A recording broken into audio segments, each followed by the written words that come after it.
नललीधलोका प्राणाय कारुण्य गणगणात्वम्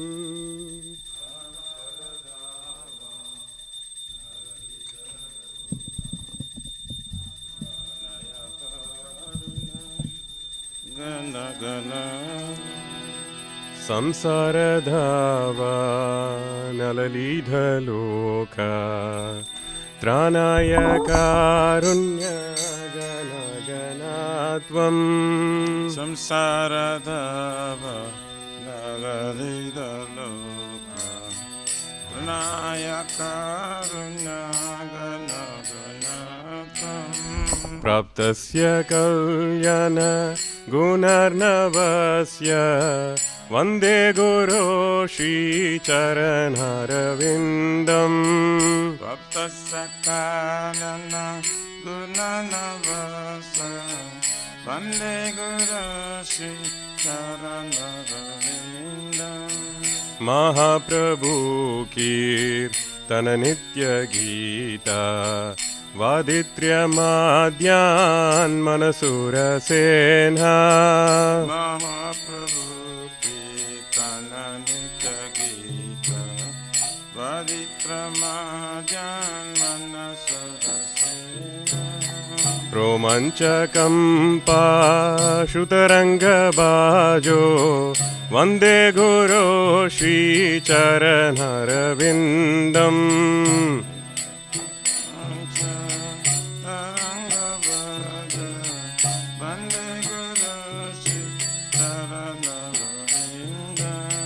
श्रीविग्रहाराधन नित्यनानां शृङ्गारतन्मन्दिरमर्जनादो श्रीविग्रहाराधन नित्यनानां शृङ्गारतन्मन्दिरमर्जनादो युक्तस्य भक्तां च नियुञ्जतोऽपि वन्दे गुरो श्रीचरणरविन्दम् युक्तस्य भक्तं च नियुञ्जतोऽपि वन्दे गुरो श्रीचरणरविन्दम् चतुर्विधा श्री भगवत्प्रसादो स्वादन्न तृप्तान् हरिभक्तसङ्गन्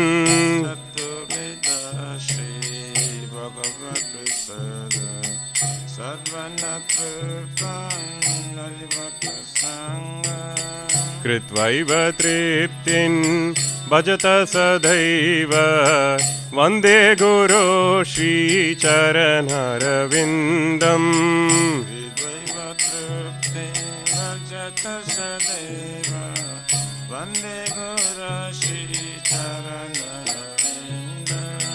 वन्दे गुरो श्रीचरणरविन्दम् वन्दे गुरो श्रीचरणरविन्दम्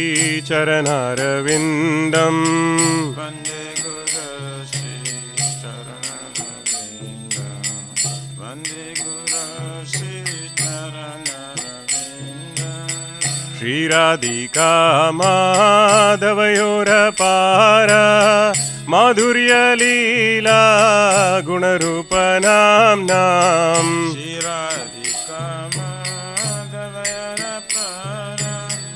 माधुर्यलीला गुणरूपनाम्नाम् प्रतीक्षणास्वादनलोलुपस्य वन्दे गुरो श्रीचरणरविन्दम्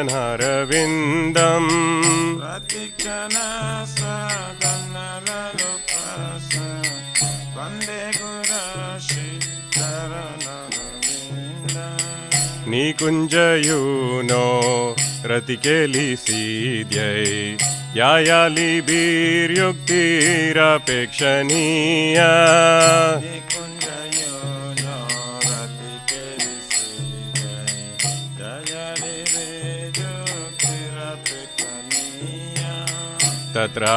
तत्राधिदाक्षात् अतिवल्लभस्य वन्दे गुरो श्रीचरणरविन्दम्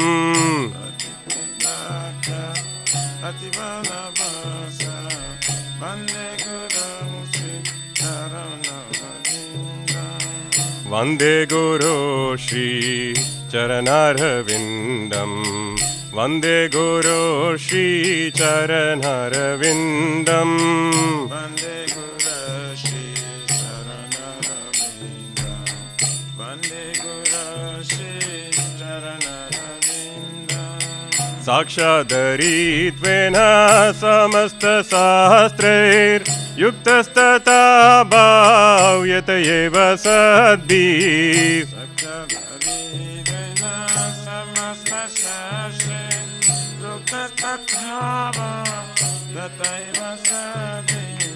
किन्तु प्रभोया प्रिय एव तस्य वन्दे गुरो श्रीचरणरविन्दम्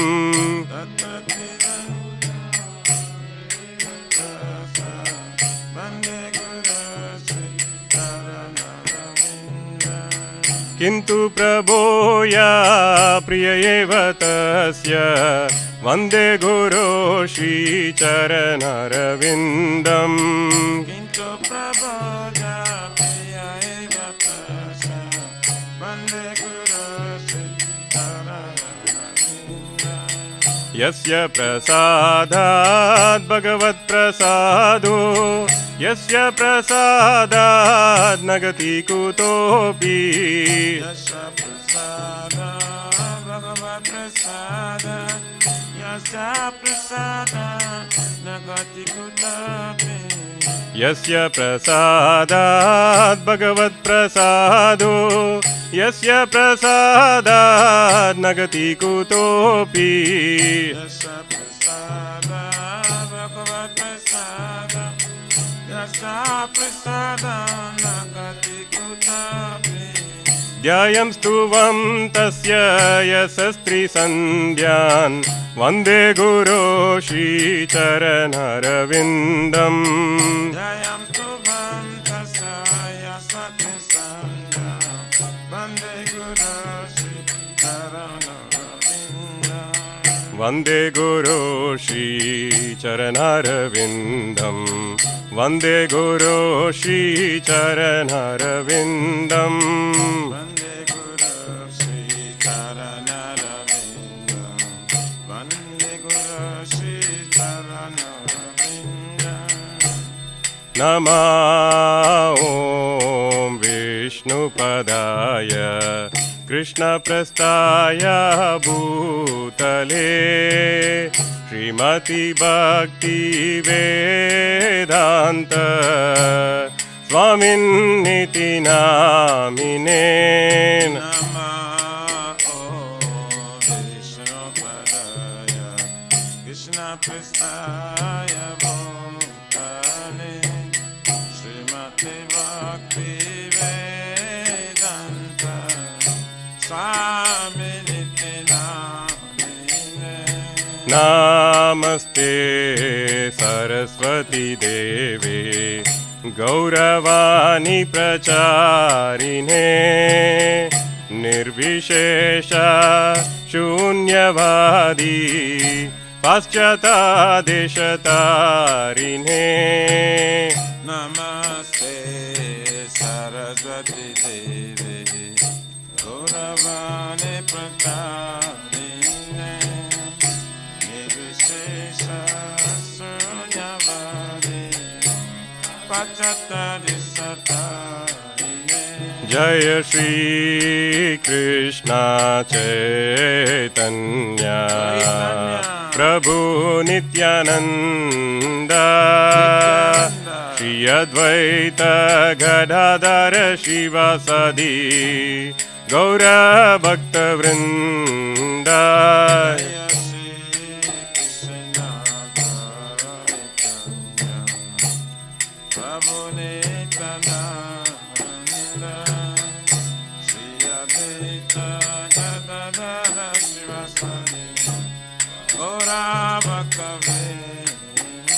जय श्री कृष्ण चैतन्य प्रभु नित्यानंद श्री अद्वैत गदाधर शिवासादि गौर भक्तवृंद जय Shri Chaitanya, Prabhu Nityananda, Nityananda, Shri Advaita Gadadara Shivasari, Gaur Bhakta-vrinda. Hare Krishna, Krishna Krishna, Hare Hare, Hare Rama, Rama Rama, Hare Hare. Hare Krishna, Krishna Krishna, Hare Hare, Hare Rama, Rama Rama, Hare Hare. Hare Krishna, Krishna Krishna, Hare Hare, Hare Rama, Rama Rama, Hare Hare. Hare Krishna, Krishna Krishna, Hare Hare, Hare Rama, Rama Rama, Hare Hare. Hare Krishna, Krishna Krishna, Hare Hare, Hare Rama, Rama Rama, Hare Hare. Hare Krishna, Krishna Krishna, Hare Hare, Hare Rama, Rama Rama, Hare Hare. Hare Krishna, Krishna Krishna, Hare Hare, Hare Rama, Rama Rama, Hare Hare. Hare Krishna, Krishna Krishna, Hare Hare, Hare Rama, Rama Rama, Hare Hare. Hare Krishna, Krishna Krishna, Hare Hare, Hare Ram, Ram Ram, Hare Hare. Hare Krishna, Krishna Krishna, Hare Hare, Hare Ram, Ram Ram, Hare Hare.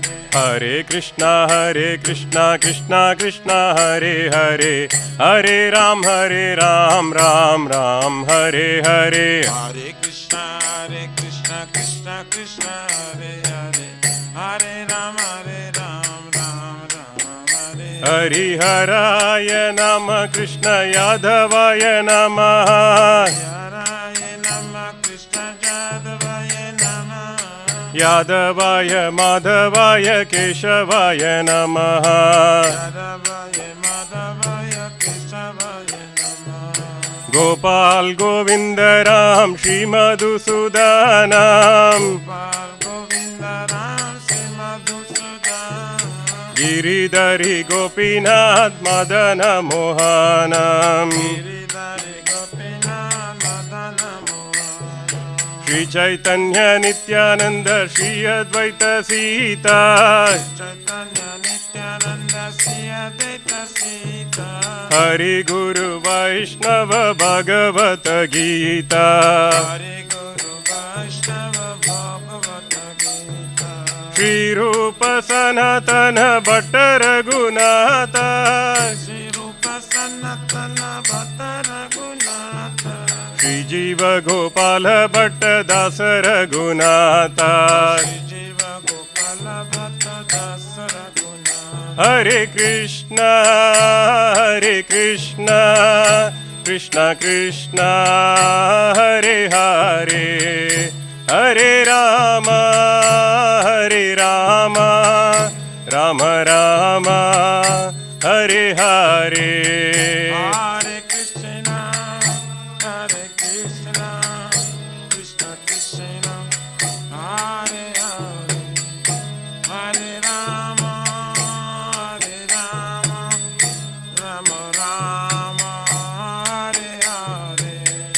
Nittai Gaura Hari Bol, Hari Bol, Hari Bol, Nittai Gaura Hari Bol. Nittai Gaura Hari Bol, Hari Bol, Hari Bol, Nittai Gaura Hari Bol. Jaya Jaya Prabhupada, Prabhupada, Prabhupada, Jaya Jaya Prabhupada. Jaya Jaya Prabhupada, Prabhupada, Prabhupada, Jaya Jaya Prabhupada. Jaya Jaya Gurudev, Gurudev, Gurudev, Jaya Jaya Gurudev. Jaya Jaya Gurudev, Gurudev, Gurudev, Jaya Jaya Gurudev.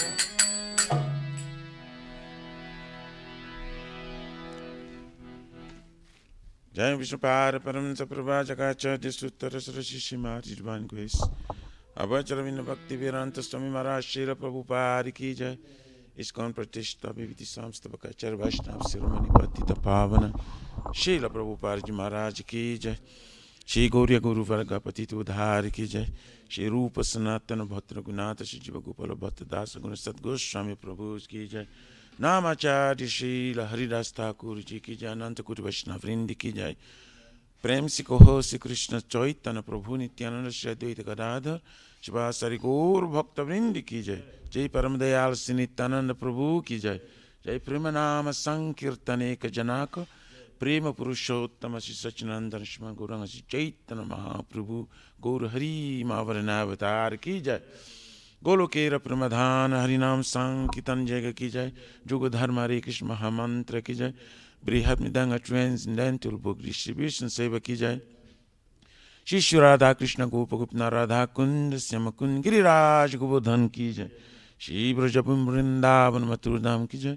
The Lordship Shri Shri Radha Nila Madhava Ki Jai. Shri Shri Maya Punavadvip Eka Chakradam Ki Jai. Paramakaruna Shri Shri Gauran Nitai Ki Jai. Shri Purushottama Kitra Jagannath Puridham Ki Jai. Shri Shri Jagannath Swami Baladev Samasvadra Devi Sudarshan Chakra Bhagavan Ki Jai. Bhakti Sarva Vigna Vinashana Kanishingare Bhagavan Ki Jai. Sita Ram Lakshman Bhakta Hanuman Ji Ki Jai. Jaganga Mai Jamuna Mai Ki Jai. Turas Maharani Vrindi Devi Bhakti Devi Ki Jai. Shri Mathura Dharani Ki Jai. Shamaveta Bhakta Vindi Ki Jai. Nitai Gaurari Pramanandi. All glories to the Son of Bodies. All glories to the Son of Bodies. All glories to the Son of Bodies. All glories, all glories, all glories. Shri Guru Shri Gauranga.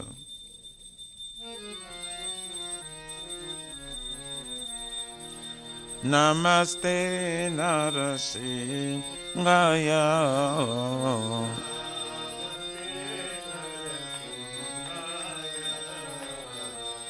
Namaste Narasingaya.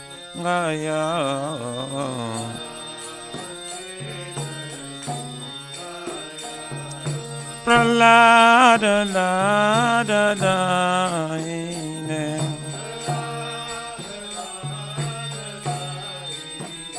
Pralada la da da ine.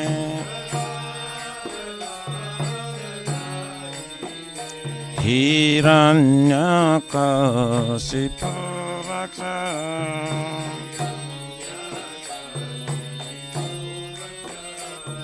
Hiranyakasipu vaksa.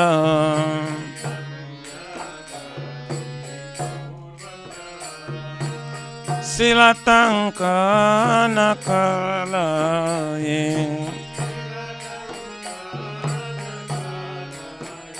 Jaya Silatankanakalaye.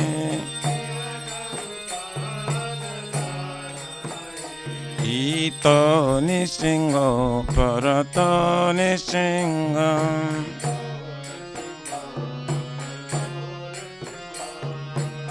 Jato jato jamita to nisingam.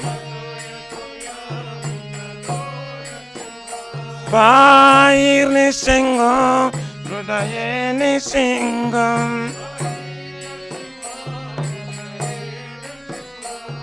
Pair nisingam. Hridaye Nishinga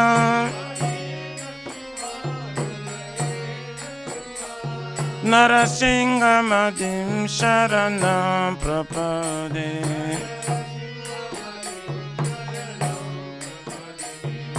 Abakara Kamala Bare Nakam Adabhuta Singha Dalita Hiranyakasipo Tanabringa Kesavadeta Narari Rupa Jai Jagadisa Re Jai Jagadisa Re Jai Jagadisa Re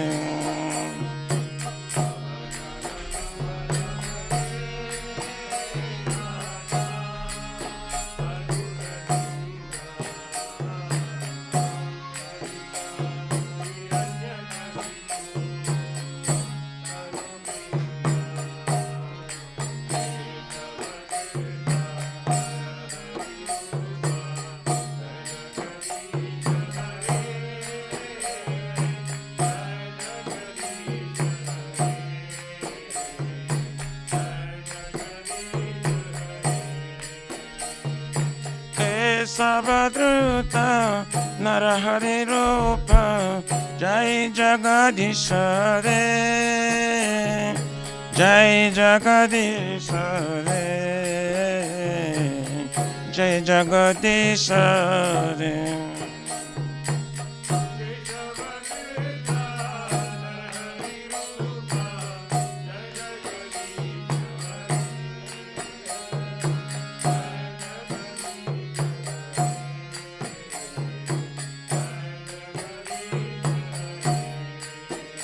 Jaya Nishingade, Jaya Nishingade, Nishingade, Jaya Nishingade.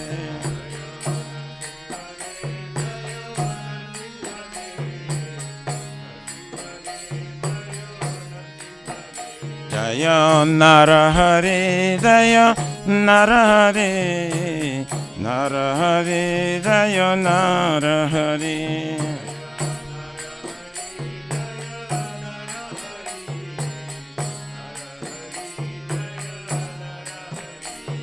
Jaya Lakshmi Narasimha Jaya Lakshmi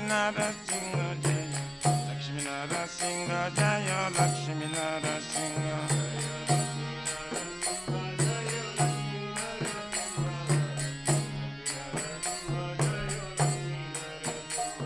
Jaya Prahlad Mara Prahlad Mara Bhakta Prahlad Jaya Prahlad Mara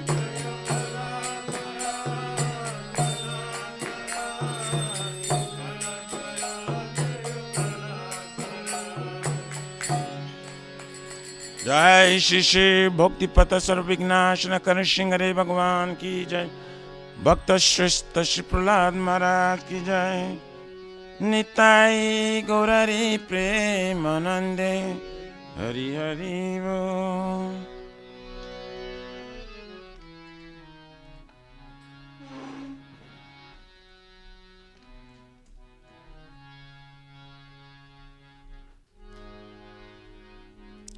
Shri Vrindai Tulasibai Priyayai Kesava Satya Vishnu Bhakti Prade Devi Satavatai Namo Namaha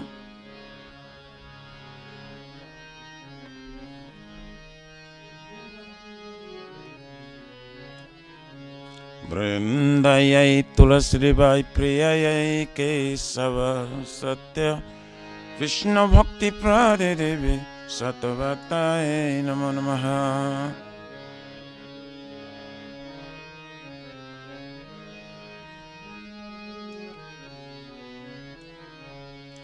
Vrindayai Tulasi Devai Priyayai Kesava Satya Vishnu Bhakti Prade Devi Satavatai Namo Namaha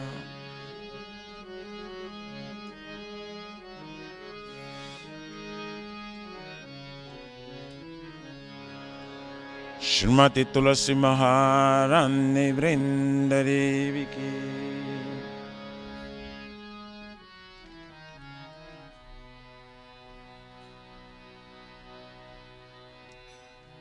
नमो नमः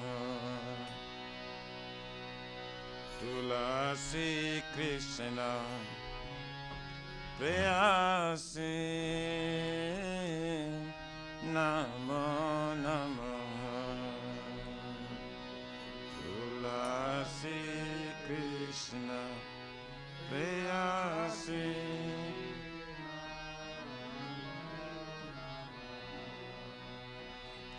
तुलसी कृष्ण प्रेयसी। नमो नमः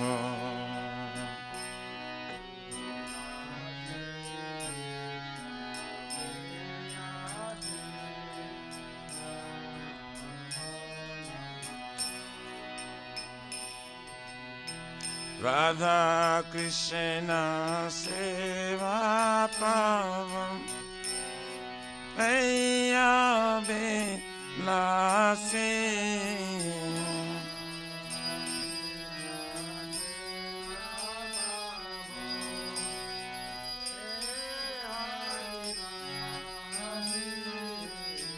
राधा कृष्ण सेवा पावम ऐया बेलासी।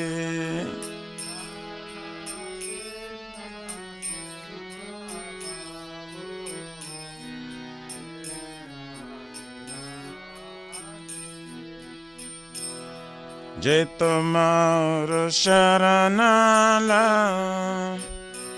तारा वंशा पूर्ण।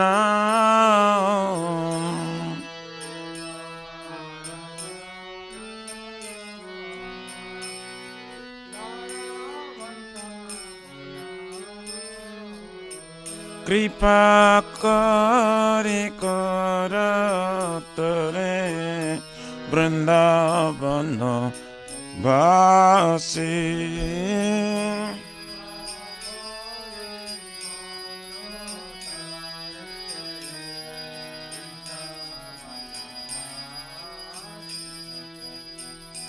कृपा करे कर तोरे वृंदावन वासी।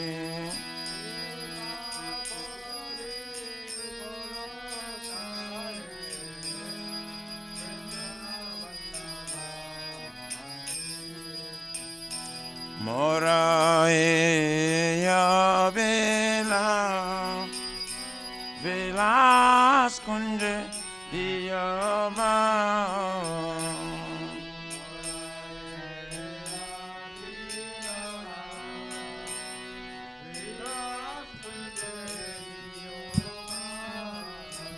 नयने रेवो सदा जुगाल रूपरासी।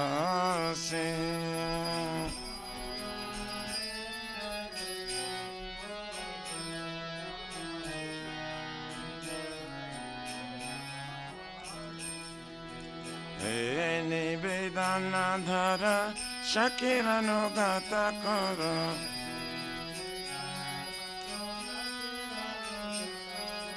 सेवायारे कर दिए कर निज दासी।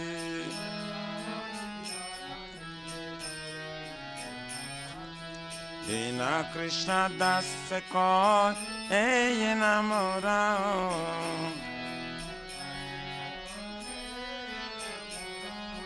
श्री राधा गोविंद प्रेम साराय नवासी।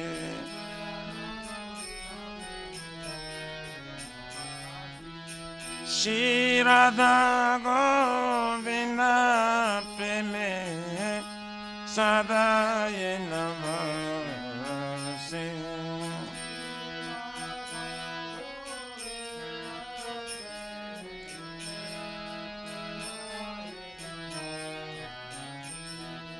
Jani kani sa papa ne brahma tari kani sa tani tani prana santi pradakshina pare pare.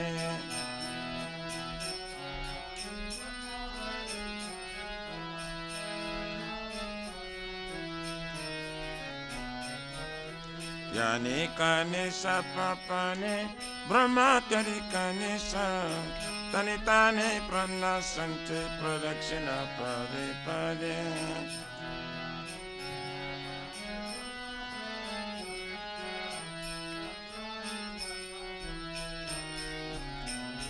Hare Krishna, Hare Krishna, Krishna, Krishna, Hare Hare, Hare Rama, Hare Rama, Rama Rama, Hare Hare, Hare Krishna.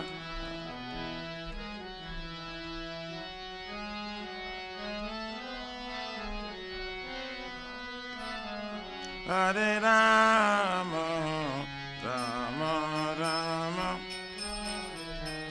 Hare Krishna, Hare Krishna, Krishna, Krishna, Hare Hare, Hare Rama, Hare Rama, Rama Rama, Hare Hare, Hare Krishna.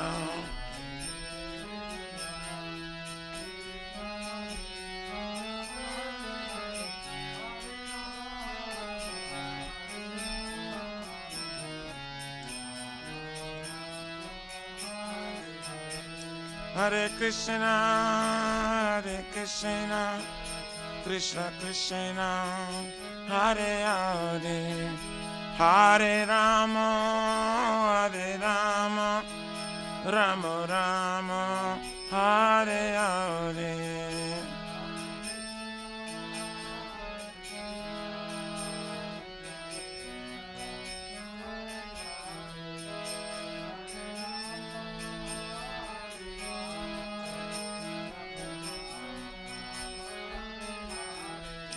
Jaya Tulsi Maharani Jaya Brinda Devi Jaya Tulsi Maharani Jaya Brinda Devi.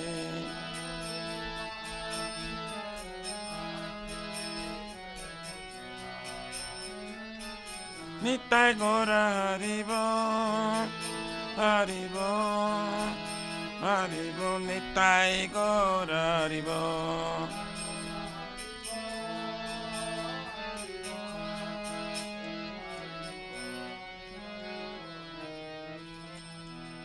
Tulsi Maharani Brinda Devi ki jai. Shri Vrindai Tulasi Devai Priyai Kesava Satya Vishnu Bhakti Prade Devi Satyavatai Namo Namah.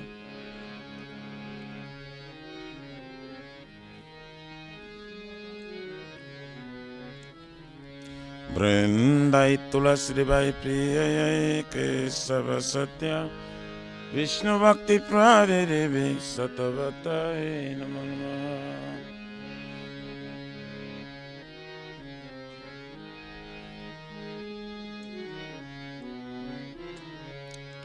Vrindaya Tulasi Devaya Priyaya Kesava Satya Vishnu Bhakti Prade Devi Satyavatai Namo Namah.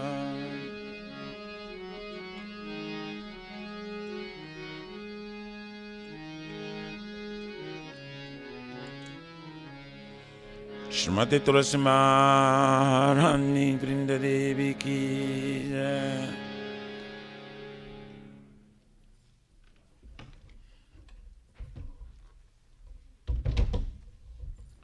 Oh Tulasi, beloved Krishna, I bow before you again and again. My desire to obtain the service of Shri Radha and Krishna.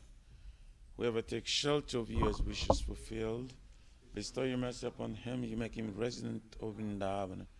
My desire is that you also give me a residence in pleasure groves of Sri Vrindavan Dham.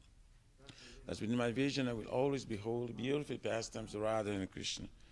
I beg you to make me a follower, carry them. So Raj, please give me the privilege of devotional service and make me your own maid servant. This very fallen and lowly servant of Krishna praise. May I always stream love Shri Radha and Govind. Shri Mati Tulasi Maharani Brinda Devi Ki Jai.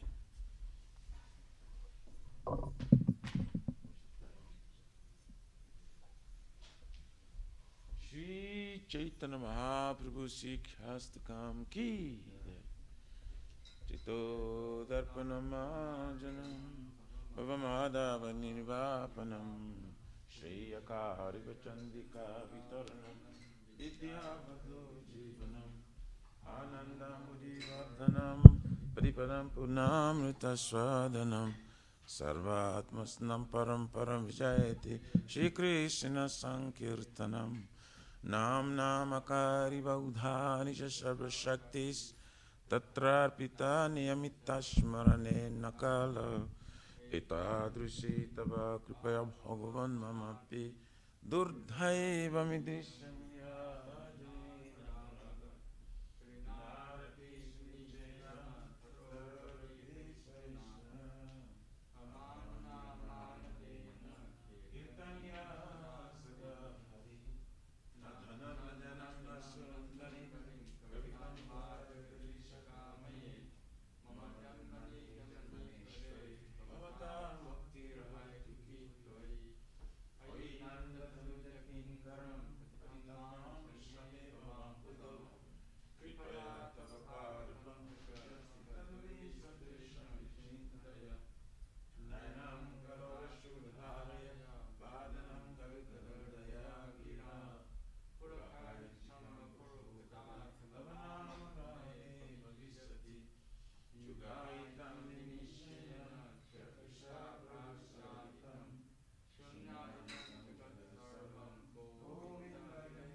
Glory to Shri Krishna Sankirtana, which cleanses the heart of all the dust accumulated for years and extinguishes the fire of conditional life of repeated birth and death.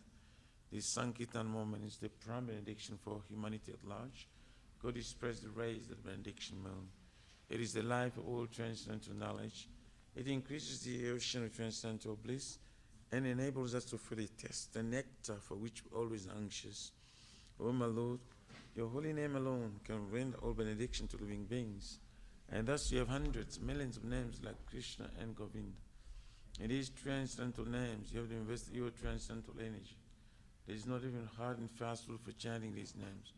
O my Lord, out of kindness, you enable us to easily approach by holy names. But I'm so unfortunate I have no attraction for them. Once you chant the full name of the Lord in a humble state of mind, thinking oneself Lord on straw in the street, one should be more tolerant than a tree, devoid of all sense of false prestige, and should be ready to offer our respect to others. In such state of mind, one can chant the full name of the Lord constantly. O Almighty Lord, I have no desire to accumulate wealth, nor do I desire beautiful women, nor do I want any number of followers. I only want your causeless devotional service, birth after birth. O son of Maharaj Nanda Krishna, I am your eternal servitor. Yes, somehow or other I am falling in this ocean of birth and death. Please pick me up from this ocean of death and place me as one of the atoms at the wheel of the feet. O my Lord, my will my eyes will be decorated with tears of love, flowing constantly when I chant your holy name. When will my voice choke up, and will the hairs of my body stand on the end of the recitation of your name? O Govinda, feeling your separation, I am considering a moment to be like 12 years or more. Tears are flowing from my eyes like torrents of rain, and I feel all vacant in the world and in your absence. I know no one but Krishna as my Lord.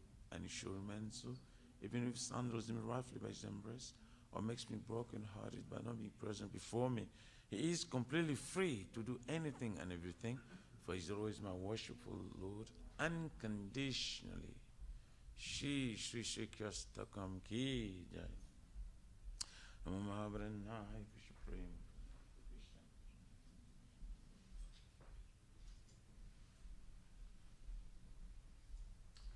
The art and offenses in the matter of chanting the holy name of the Lord that should be avoided, they are as follows. 1.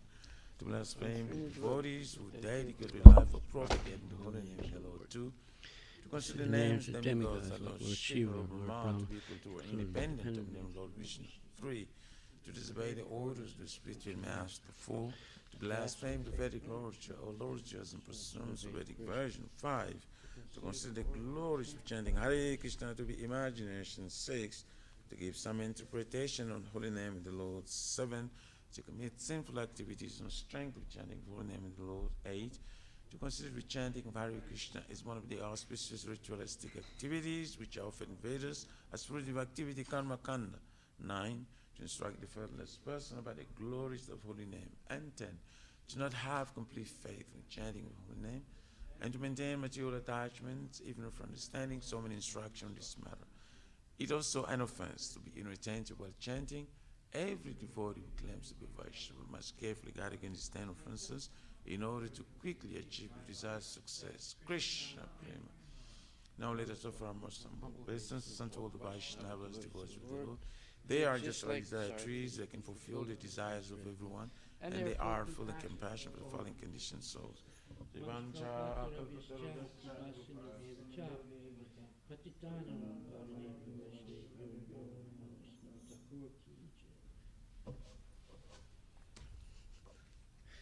Shrimad Bhagavatam Grantaraj Ki Jai. Om Namo Bhagavate Vasudevaya. Om Namo Bhagavate Vasudevaya. Nama Om Vishnu Padaya Krishna Prestaya Bhutale Shrimati Vedanta Swami Tinamini. Namaste Saraswati Deve Gauravani Pracharine Nirvisesa Sunyavadi Paskatya Disatarine.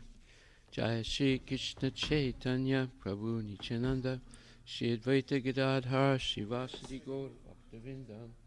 Hare Krishna Krishna Krishna Hare Hare Hare Rama Rama Rama Hare Hare.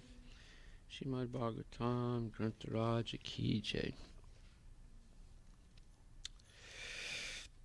So today we're reading from Canto 2, Chapter 9, and verse number 1 again, and then we'll go to verse number 2. So, verse number 1. Shri Sukha Uvacha Atma Mayam Rite Rajan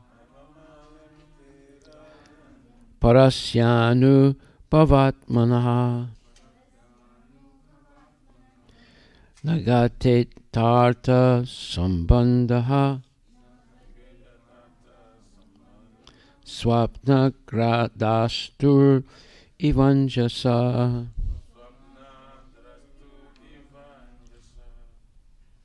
Sri Sukadeva Goswami said, O king, unless one is influenced by the energy of the Supreme Personality of Godhead, there is no meaning to the relationship of the pure soul and pure consciousness with the material body.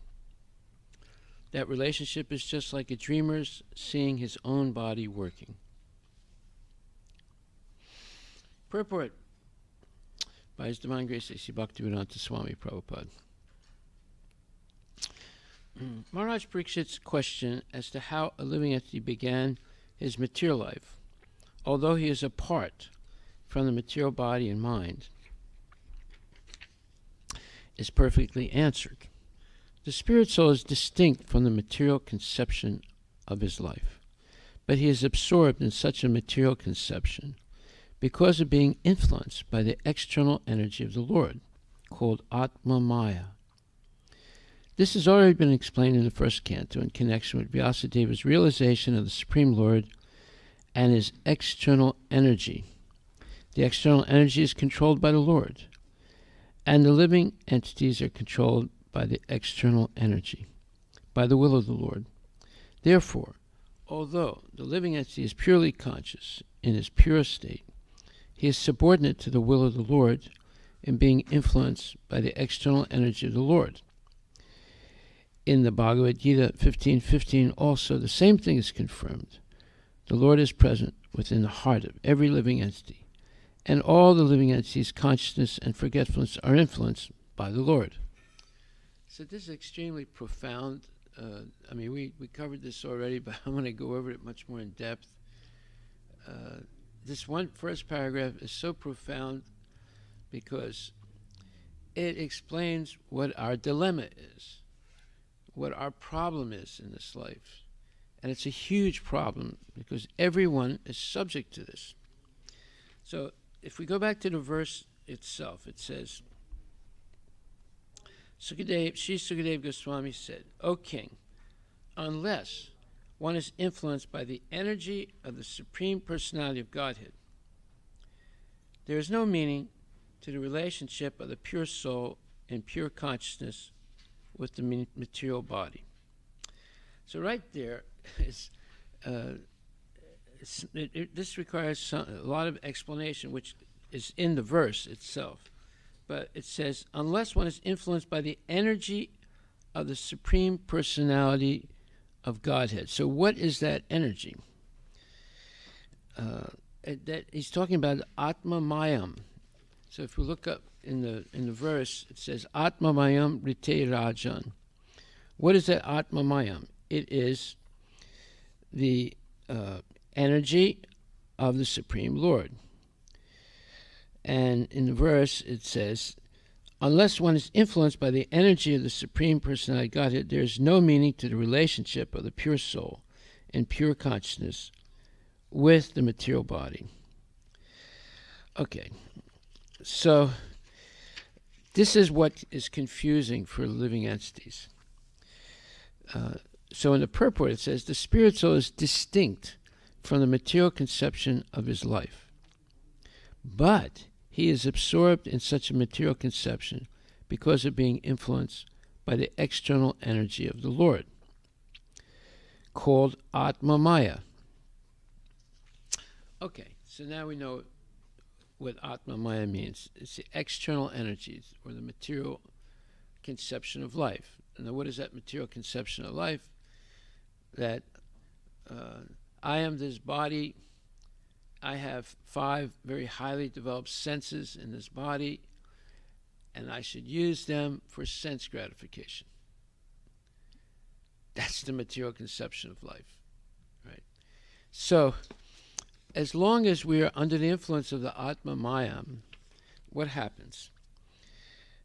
There is no meaning to the relationship of the pure soul and pure consciousness with the material body. That relationship is just like a dreamer seeing his own body working. So, if you're dreaming, and in your dream you see your body working, meaning you're climbing a mountain, or you're engaging in sense gratification, or whatever you see in your dream that you think you are doing, that is an illusion. It's not real. However, we should understand that this life is illusory also, because that's what we're doing during the day, and we also do it in our dream.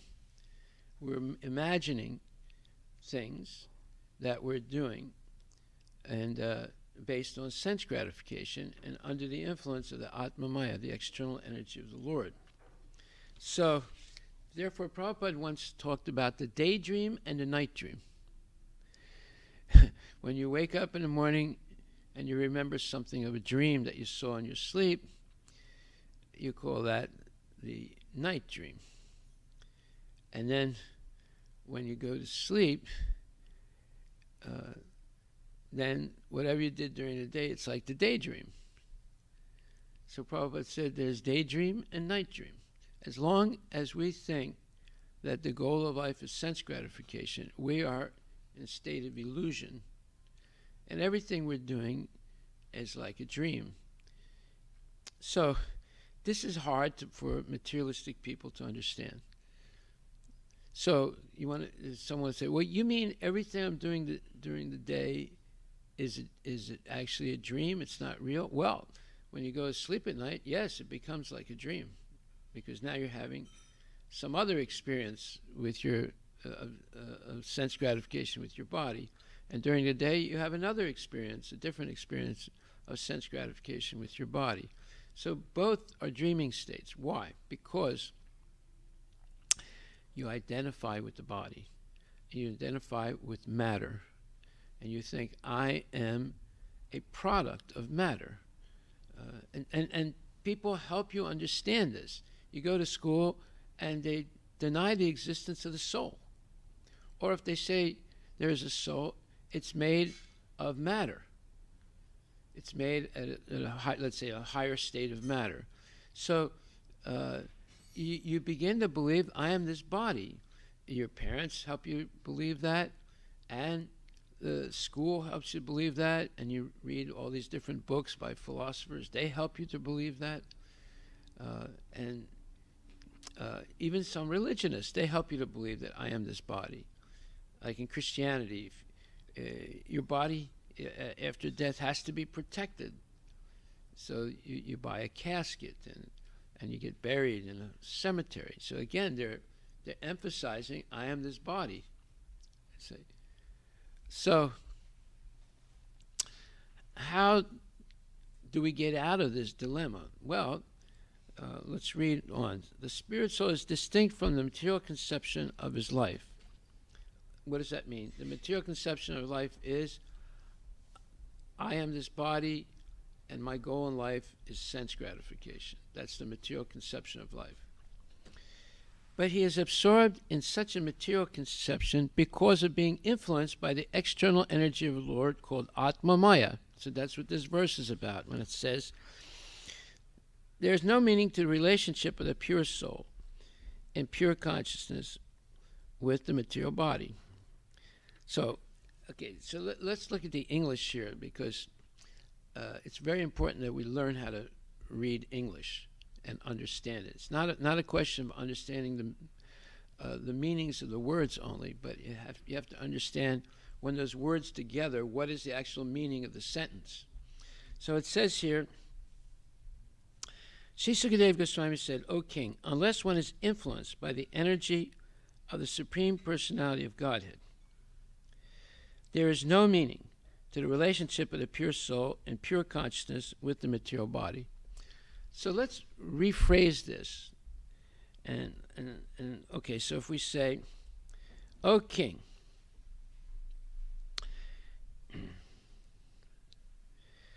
when one is influenced by the external energy of the Supreme Personality of Godhead, then they do not really understand the relationship of the pure soul and pure consciousness with the material body.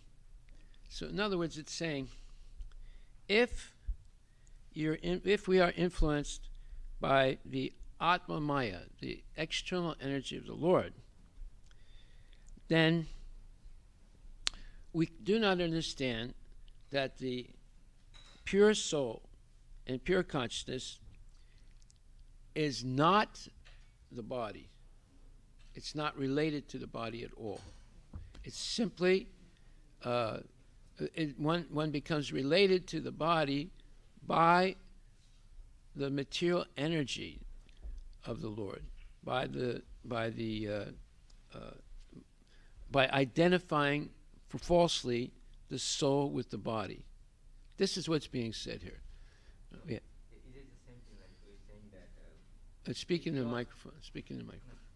So this again, it is the same thing. What we think that is when the soul is influenced by the external energy of the Lord, then only he has that conception of body and soul. If he is not influenced, then there is no conception of body and soul. I mean, yeah, there is no what do you call? There is no meaning. Yeah, relationship. So the relationship comes into picture only when he is influenced. If he's not, then there is no relationship. Is Right. that, yeah? Exactly right. You see, but it's not clear when you read this. Yeah. First time. You see, this is what's actually being said here, so when it says there is no meaning to the relationship of the pure soul and pure consciousness with the material body. So it's only when we're influenced by the material nature and we identify the soul with the body, at that point, there's no meaning. At that point, we don't identify. We identify the soul with the body. So therefore, that's false. It's an illusion.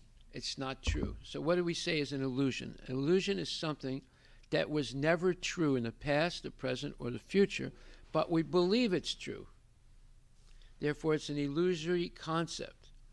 So whenever someone tries to convince us, you are this body, you are Indian, you should pay allegiance to the flag of India, you are American, you should pay allegiance to the flag of America, and this is our country and has these borders and this thing and that thing, and this is our family, and this is your uncle, and this is your auntie, and this is your grandfather and your grandmother, and this is your name, and all this is related to your body. And as soon as you relate like that, then you have certain responsibilities, and so forth. You get into a whole network of false identities. So, what is the real identity? Jivera Swarupahaya Nityera Krishna Das. What is my real position, or what is my real identity? I'm the eternal servant of Krishna. That's who I am. And that's who everybody else is too, but they have forgotten it. And I have also forgotten, but now I'm being enlightened by hearing on a regular basis the Srimad Bhagavatam, and I'm not going to continue this false, illusory identification with the body and the nation and this thing and that thing. Okay, so, but because one has accepted responsibilities, let's say someone accepted to be married, someone accepted to have children, all these things, so you cannot ignore those responsibilities. But you develop detachment by regularly hearing. So when the right time comes that you can detach yourself completely from those false concepts, not the concept, from those responsibilities. They're not false, they're real responsibilities. When you can detach yourself from those responsibilities, because all along you've been developing detachment by hearing this knowledge, then you do it. But most people are never capable of detaching themselves. Right up to the moment of death, they're detached, and because of that, they take birth again. Right up to the moment of birth, they're attached, and because of that, they take birth again. Do you understand what I'm saying? Because we accept responsibilities and duties voluntarily, if after we accepted those duties and responsibilities, if we become in contact with Krishna consciousness and we're hearing it regularly, then we can develop detachment, but we cannot give up those duties until they're finished. Right? Otherwise, if you came in contact with Krishna consciousness before you accepted all these duties, then you might be able to say, I'm not going to accept any of those duties. But you won't be hurting anyone like that. But because we accepted duties voluntarily, because we didn't know clearly what is Krishna consciousness, our family pushed us to get married, our family pushed us to have children, and so forth, and then we're pushing the children to get become IT or this thing or that thing, and fall into the whole illusory trap. Then we cannot give up those duties, but we can develop detachment internally. so that when the right time comes, we can walk away without any remorse or without any nostalgic feelings and be totally connected to Krishna. Okay. Now this is what happened. Let's look up Priyavrata. Priyavrata, okay? There was a king called Priyavrata, and Narada Muni told him before he got married, he said, don't get married, take sannyas. And then Brahma got really upset and said, what? This is nonsense, I want this guy to get married. His father said that. His father said that. And when the boy still refused to do it, the father went to Brahma and talked to him and said, look, this Narada Muni, he's causing a lot of trouble. I want to give up my attachments now. I've raised my kids. They're grown, they're married, and so forth, or they're going to get married, and now they're going to take over the kingdom. And he's stopping my kid from getting married and taking over the kingdom. I don't agree with this. So Brahma, who's superior to Narada Muni, is this guru, he said, look, you can't do this. It's going to be too disruptive. Let the boy get married and take over his father's kingdom. So Narada Muni said, okay, you're my guru, I have to listen to what you say. So then he told Priyavrata, look, you get married, but all the time you're married, keep developing Krishna consciousness and develop detachment internally, so that when the right time comes, you can walk away from the whole thing without attachments. Did you find it? The activities of Maharaja Priyavrata. Yes. So this is in the Canto 5, Chapter 1. Yes. 1. Okay, go ahead. Canto 5, Chapter 1. Okay. So this chapter describes how... So read into the microphone.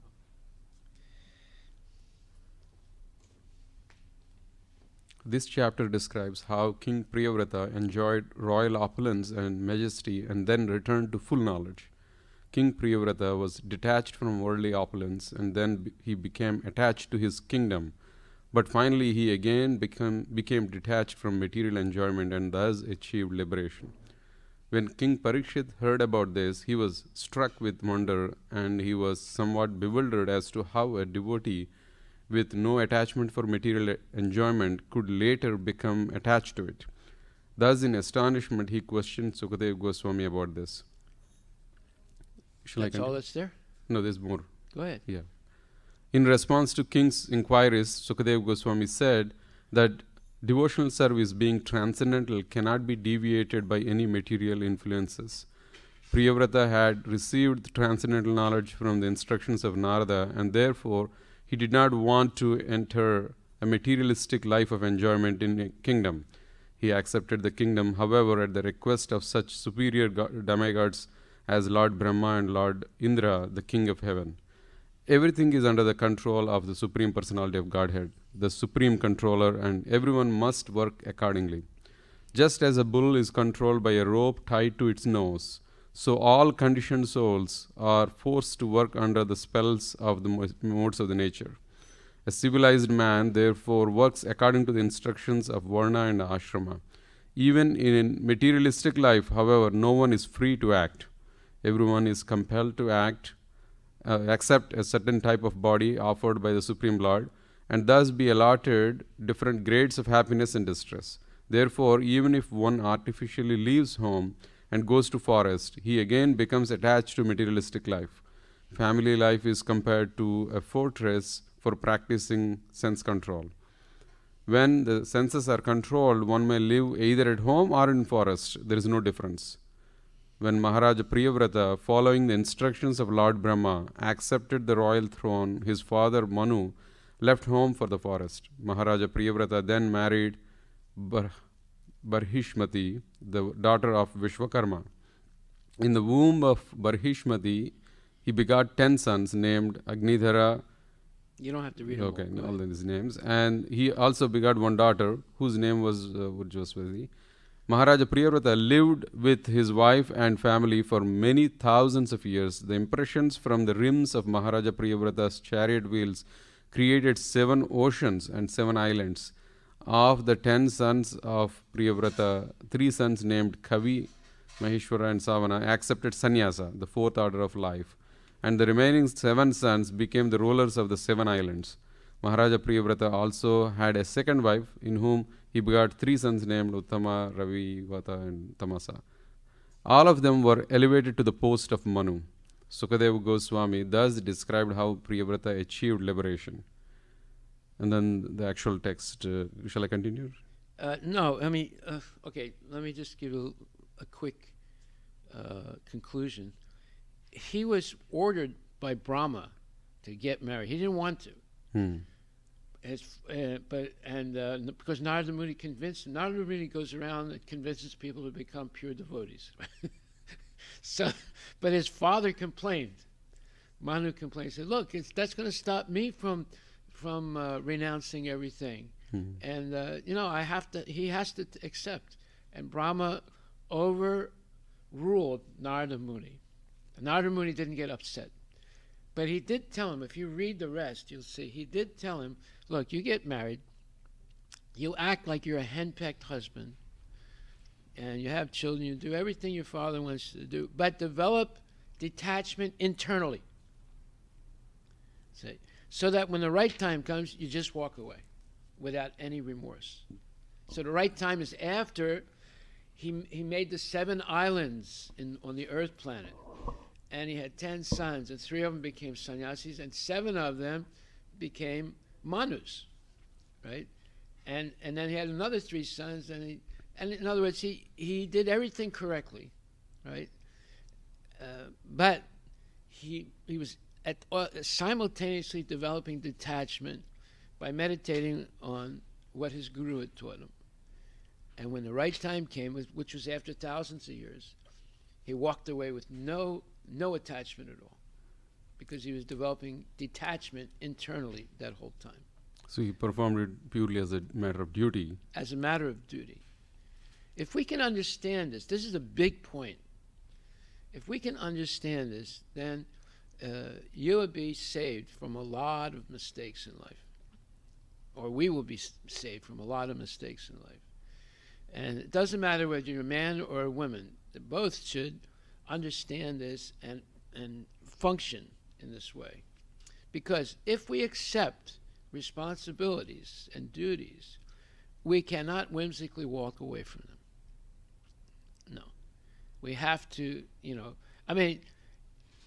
can say, wait a minute, now I understand what the purpose of life is. I'm not going to get married. I'm not going to do this. I'm just going to give all my time to Krishna consciousness. But very few people are going to do this sincerely. And you don't want to do it artificially, because of that, at one point Prabhupada got very upset. He said, I'm not going to give sannyas anymore, because too many sannyasis are falling down. Like a 20-year-old boy takes sannyas, and by the time he's 30, he's fallen down already. He said, I'm not going to. And then he said also, I'm not going to give any marriages anymore. People can get married legally. I'm not going to give them, because there's too many divorces. So that means that we should never accept duties and responsibilities in the material world if we're going to be irresponsible. So accepting sannyas is also a duty and a responsibility, you see. So any duty or responsibility, we have to see it to its fruition, to its end. Otherwise, we're not a real person. We become a phony, and basically a liar. If we accept the responsibility and don't execute it fully, then that's irresponsible and whimsical, and we shouldn't be like that.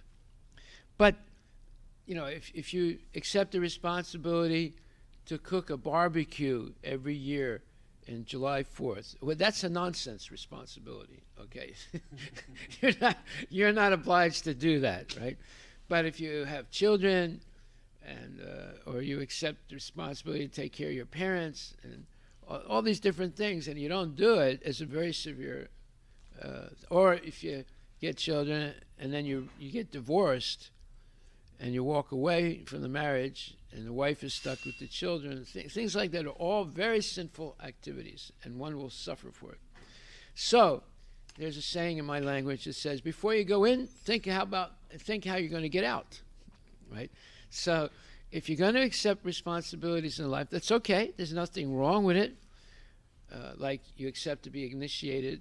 There's nothing wrong with that. You accept to get married. There's nothing wrong with that. But you cannot whimsically walk away from it. So if you promise to chant 16 rounds, you have to do it as a duty.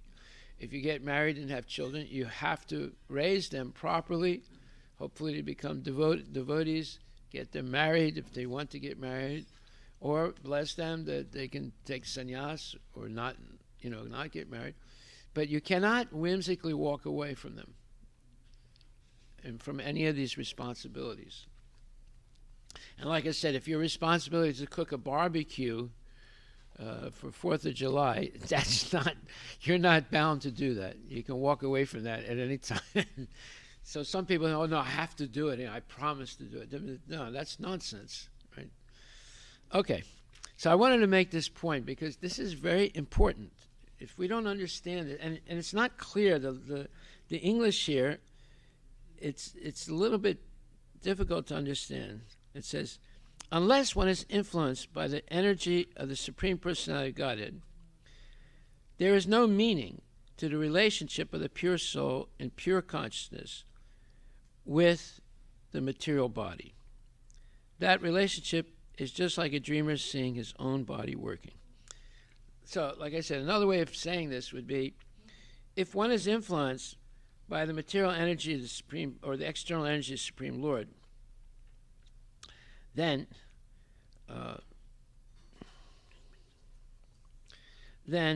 the pure soul and pure consciousness becomes bewildered and identifies with the material body. That's another way of saying what's being said here. Unless one, in other words, if one is influenced by the material energy of the Supreme Lord, or the external energy, then they identify the purest soul with the material body. Okay?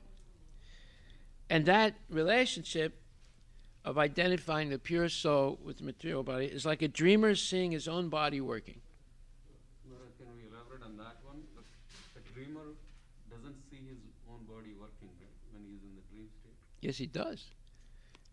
His own body working, it means, I hope I'm not making a mistake, but anyway, it means that you see yourself doing something in your dream. You are observing yourself doing something in the dream. But the whole thing is illusory. And the same way, if you identify with the body, right, then your soul actually is in a state of illusion, and you're seeing yourself as the body and not as a soul. You've lost understanding that I am a soul.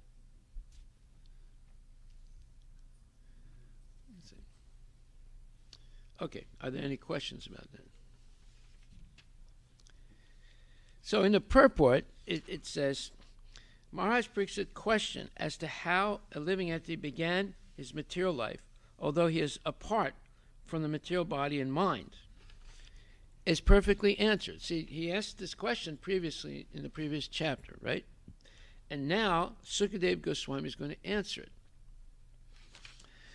The spirit soul is distinct from the material conception of his body. What is the material conception of his body? Well, it's meant for sense gratification. Right? That's the material conception.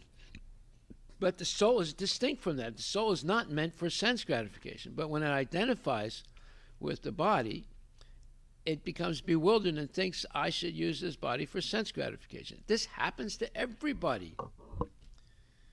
It happens because it's supported in the school, it's supported in the family, it's supported in movies and everything, everywhere, in politics. So one falls into the trap. But he is absorbed in such a material conception because of being influenced by the external energy of the Lord, called Atma Maya. So it's also due to the influence of the Atma Maya, the external energy. Right? How does the external energy act? Well, it makes suggestions to us, like, oh, wouldn't it be nice if you could go on SpaceX up to the spa in space and enjoy sense gratification without the force of gravity acting on you. You can fly around inside the space of the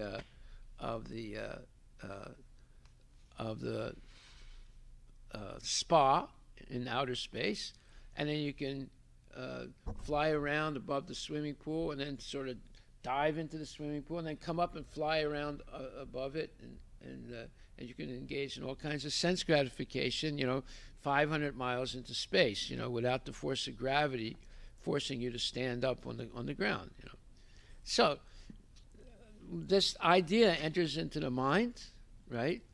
And the whole purpose is sense gratification. Now, this is a different type of sense gratification than on the earth. Oh, I'm willing to pay the $150,000 and go up there and have more sense gratification. Okay? So that means that one becomes absorbed in such a material conception because of being influenced by the external energy of the Lord called Atma Maya.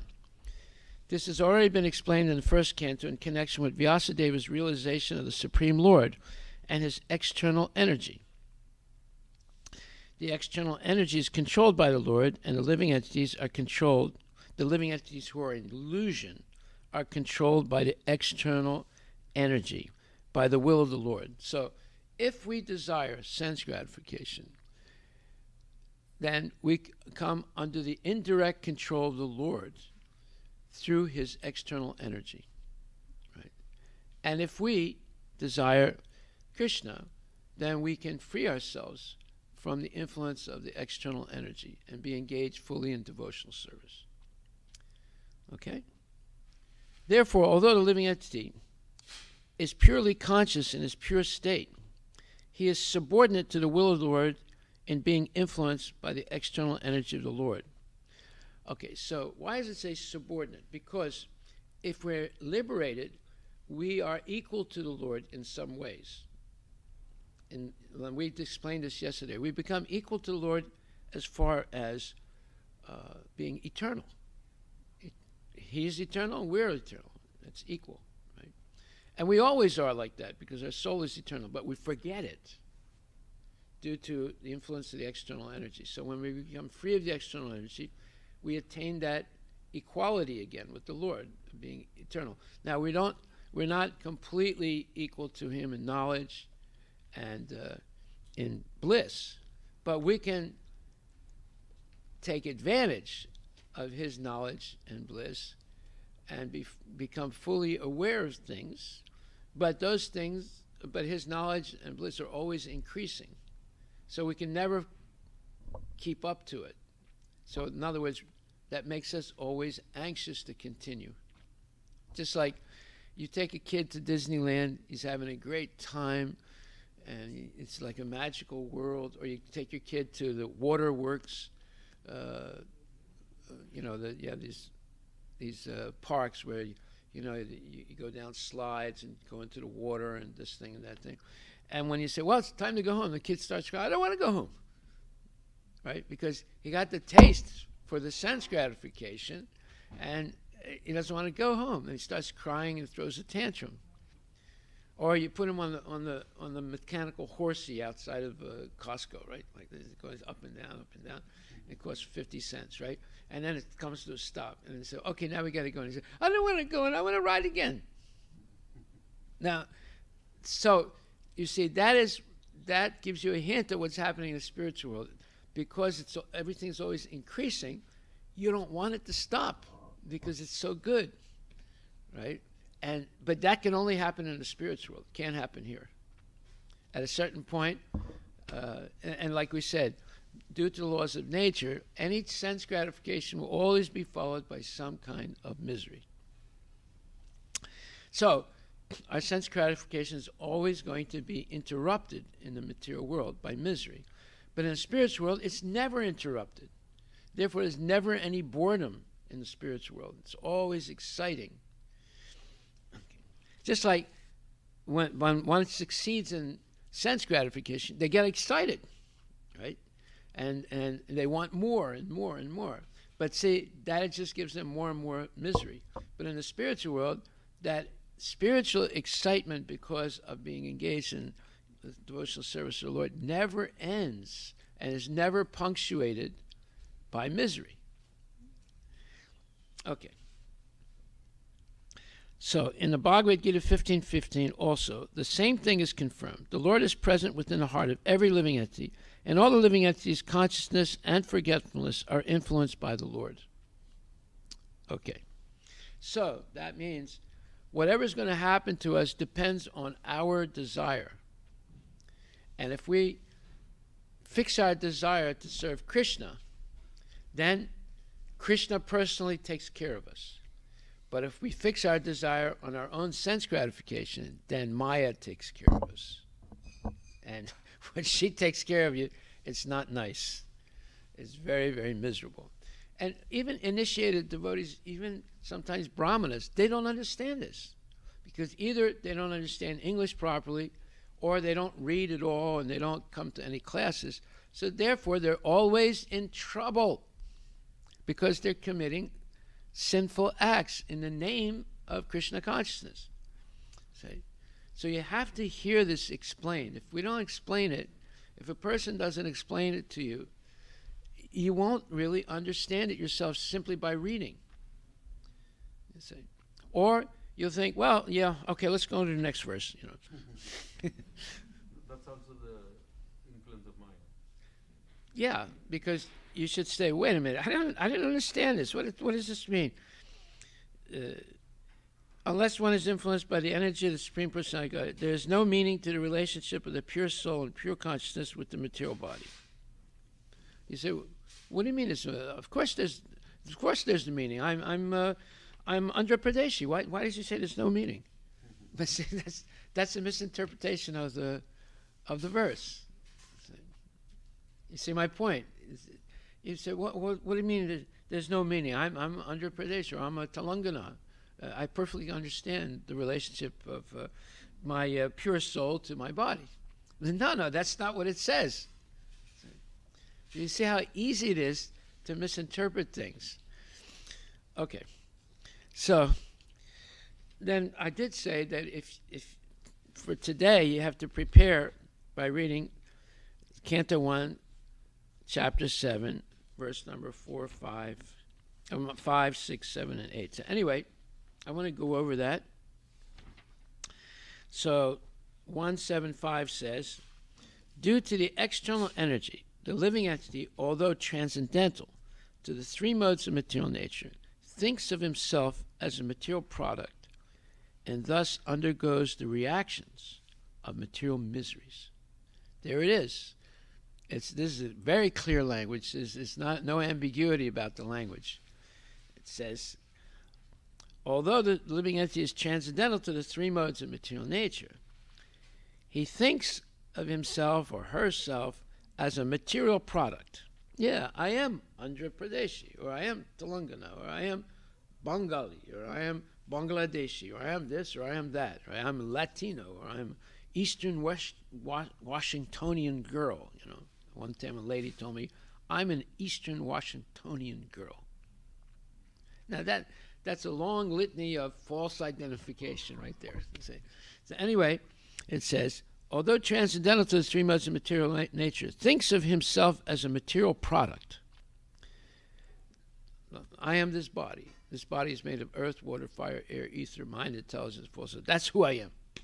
I am the body. But that's false. And thus undergoes the reactions of material miseries. Because if we act for sense gratification, it's going to be followed by misery. And the next verse, number 6, says that the material miseries of the living entity, which are superfluous to him. Look up this word, superfluous. It means not necessary. It's not really related to. Unnecessary, right. So, the material miseries of the living entity, which are superfluous, they're not necessary to him, can be directly mitigated. They can be stopped. Mitigated means you reduce them or stop them, right? And usually it means it's reduced. So look up mitigated, M-I-T-I-G-A-T-E-D. It means reduced. Alleviate or make less severe. Make less severe. In other words, it's not going to go away completely. Let's understand this. The miseries are not going to go away completely, right? Even Lord Ramachandra was put in a miserable position for some time, right? But even Krishna was accused of being a murderer, right? So, but one is not influenced by these miseries. One continues their devotional service because they have a one-track mind. My purpose in life is to please Guru and Krishna. So even though these miseries come, they don't stop devotional service. They're not floored, as they say in India. They're not knocked out. They continue persistently to be Krishna conscious. So it says, which are superfluous to him, can be directly mitigated or reduced or made insignificant by the linking process of devotional service. But the mass of people do not know this, and therefore the learned Vyasadeva compiled this Vedic literature, which is this Vedic literature, meaning Srimad Bhagavatam specifically, not all the Vedic literatures now. He's talking specifically Srimad Bhagavatam, which is in relation to the supreme truth, which is only about Krishna. Okay? So now, in going back to 7.5, because we think of ourselves as a material product, I'm made of earth, water, fire, air, ether. I don't believe in the soul. I don't believe in God. I don't believe there's a spiritual world. The root cause of suffering by the materialistic living beings is pointed out with remedial measures which are to be taken, and also the ultimate perfection to be gained. So this is what Vedic literature is. In one or two sentences, they put Vyasadeva has put all this monumental knowledge in this one verse. All this monumental knowledge is there. That's why when you read Vyasadeva, you're reading one of the greatest poet, the greatest philosopher, the greatest pure devotee that has existed in this world. So you're not dealing with a Tom, Dick, or Harry here. You're dealing with the Supreme Personality of Godhead appearing as the literary incarnation of Vyasadeva. So Vyasadeva is a jiva like us, but he's received this power, this Shakti from Krishna to produce this tremendous literature. And now the zenith of that literary production is called, zenith means the highest, is Srimad Bhagavatam, right? So we're dealing with the best of the best here. The living being is by constitution transcendental to material engagement, but he is now imprisoned by the external energy, this Atma Maya, right? And therefore he thinks himself one of the material products. So we become convinced by hearing false knowledge that I am this body. That's it. There's no soul. There's no spiritual world, and I believe this, although it's not true. That means when I act on this belief, I am completely in a state of delusion. So let me ask you a question. Okay, you kids go to school. Right. Now, have you ever heard anything like this in school? No. Okay. Now, the kids around you, some of them are Christians, some of them are Jews, some of them are Muslims, some of them are atheists. Do they look like they really believe I am this body? Yes? Yeah, because are they engaged in sense gratification? Do they talk about sense gratification? Computers and I don't know, Johnny loves Mary, or all that stuff. Is it like that? So you see, it doesn't even matter that they're supposed to be Krishna conscious or Christian or Muslim or Jew or whatever, Sikh or Jain or I don't know, or atheist. that material concept is entered into the mind somehow or other, through family, through school, through books, through this or that. And they don't actually act as if they want to go back to Godhead. They're trying to find permanent positions of happiness in the material world. See? So, therefore, this material conception of life is all, it's everywhere present in the material world, and people have become convinced of it. All kinds of people, even devotees, even people who call themselves devotees, are still under the influence of this material conception of life. And due to this unholy contact, meaning identifying with the body and sense gratification, the pure spiritual entity suffers material miseries under the modes of material nature. So they come under the influence of the modes of material nature: goodness, passion, and ignorance. And they're suffering. And the whole thing is unnecessary. But as long as they're thinking in this way, they're trapped in this illusory world. Now, the material world is real, but their conception of it is illusory.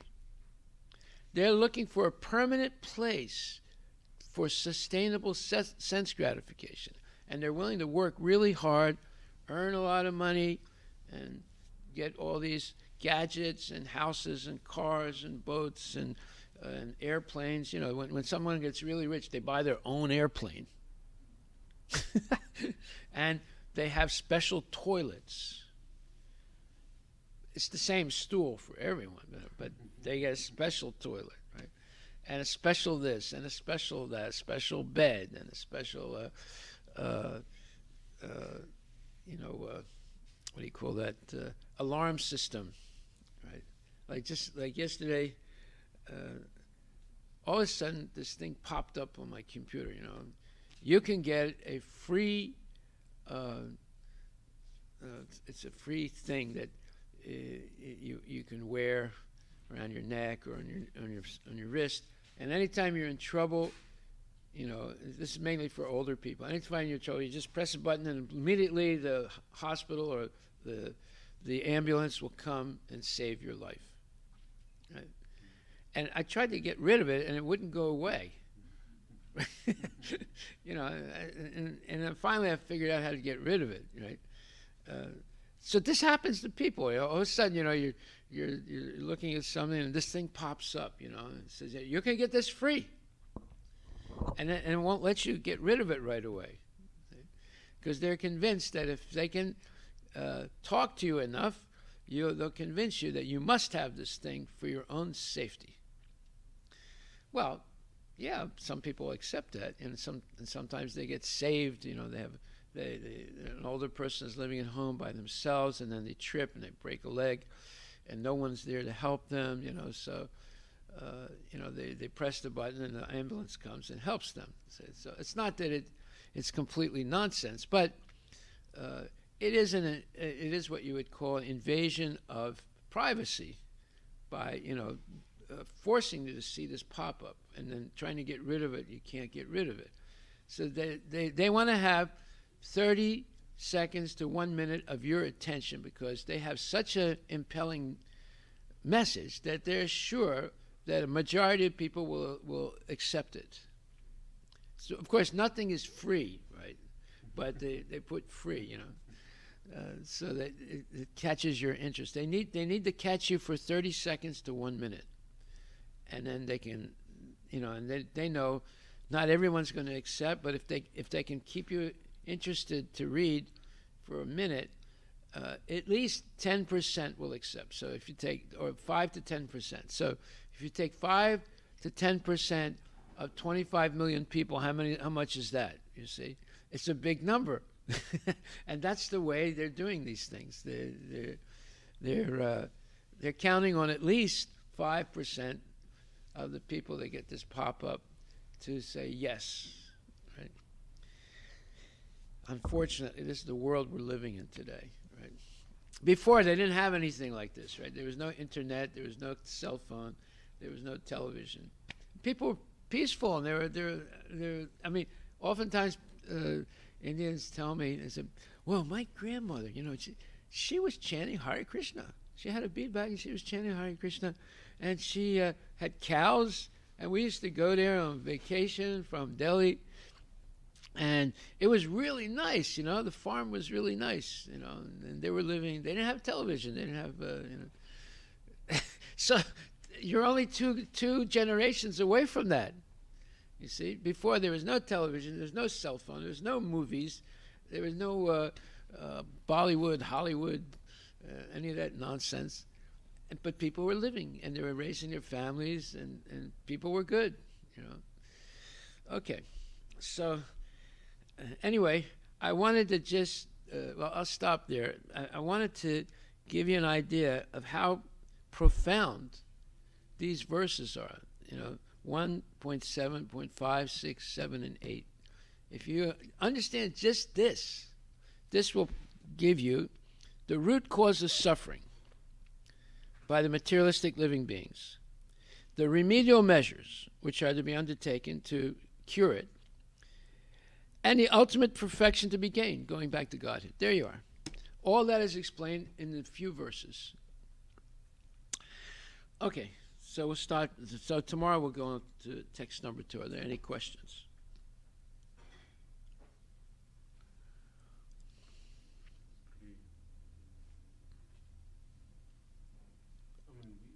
We hear this every time we hear it again. It reminds. So every time we hear this, it puts us again, okay, we are an illusion. And then, as you said, the moment we get back into the regular work life, then again, the Maya tries to enter into very easily. Well, that's why you have to balance it off by hearing every day. And repetition is very important. Some people say, oh, we already heard that. That doesn't mean anything. That doesn't mean you understand it. But we already heard that. I already passed my Bhakti Shastri on that, on this book. So why do I have to hear it again? Because it doesn't mean you understand. So repetition is very important, and that's how eventually it'll enter deep into our mind, and we'll understand. Yeah, but the repetition is very important. And you'll see they're repeating themselves many times in the Bhagavatam and Bhagavad Gita. It's being repeated many times, right? But every time it's repeated, you get another angle of vision of the same thing. Haribol. Yeah.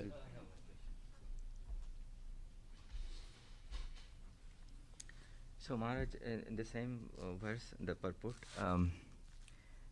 Prabhupada explained about what is dream is, and that dream is basically a misconception of you are a body. So that's kind of a soul is dreaming that you are a body, not actually. That's the exact dream. It right? says, "Thus dream of the land of utopia, Yeah. where he may become one like the Lord. He may become the Lord." Yeah, but my question is, at the very end of this purport, they say that Prabhupada, this continues life after life. See, this dream is kind of continues life after life, as long as the living entity is not purely conscious of his identity as the subordinate part and parcel of the Lord. So, so this will continue. And Subordinate, that's the key word. Yeah, subordinate. So this will continue. We say that this will continue until the living entity come to the stage that he is a subordinate of the Lord. And But has to act like that also. oh, act. So that's what I was actually need a little bit more explanation. Like, what does it mean? Like, a lot of people know that. Oh, we surrender accept. to Guru and Sadhu and the Parampara and Bhagavad Gita, and you hear every day, and keep on doing that right up to the end of your life. So you engage in time-sensitive devotional service. Mm-hmm. Okay. Yeah. So that's the process, but yeah. That is the process. But even that is not enough. Even if you do that, still Krishna has to choose you.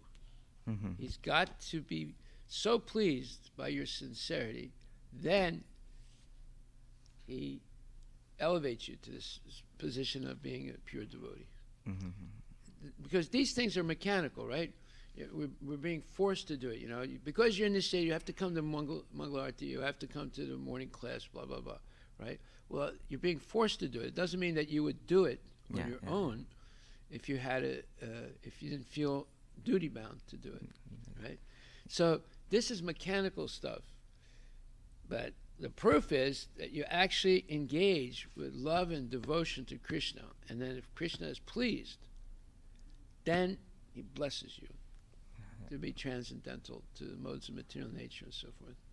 So it's not a mechanical process, but the mechanical process can help you tremendously to stay engaged in devotional service. Right. We'll go over that point. That's another major point. Because everybody's thinking that, oh, we are subordinate, but that is not enough. Like just having that conception that we are Saying it subordinate is not enough. You have to do it every day for the rest of your life. Haribol.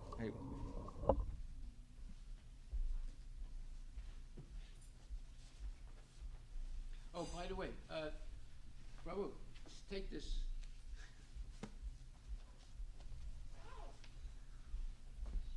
This is my second Isha Upanishad that has fallen apart. Yeah. I have a lot of notes in there. Okay.